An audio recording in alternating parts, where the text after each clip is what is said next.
பரமக்குடியில் இமானுவேல் சேகரன் நினைவிடத்தில் புதிய தமிழகம் கட்சி நிர்வாகிகளுக்கும் தேவேந்திர பண்பாட்டுக் கழக நிர்வாகிகளுக்கும் இடையே ஏற்பட்ட மோதலில் தள்ளுமுள்ளு உருவானது. இதனால் போலீசார் தடியடி நடத்தி அவர்களை கலைத்தனர். இது பற்றிய கூடுதல் தகவலை தருகிறார் செய்தியாளர் கார்த்தி. மோதலுக்கான காரணம் என்ன? தற்போது என்ன நிலை காணப்படுகிறது? ராமநாதபுரம் மாவட்டம் பரமக்குடியில இமானுவேல் சேகரனின் 67வது ஆண்டு நினைவு அனுசரிக்கப்படுகிறது.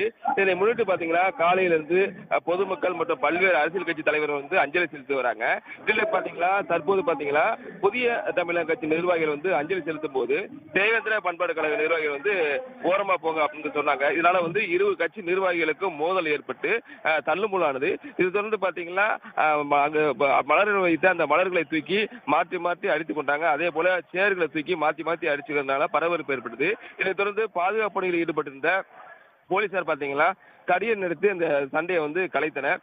இதன் காரணமா பாத்தீங்கன்னா பரமக்குடியில் அந்த இமானுவேல் நினைவிடத்தில் ஒரு 10 நிமிடத்துக்கு மேல ஒரு பரபரப்பு ஏற்பட்டுள்ளது. தற்பொழுது போலீசார் தடியடி நடத்தி அந்த பிரச்சனையை கலைத்து வருகின்றனர். தகவல்களுக்கு நன்றி கார்த்தி.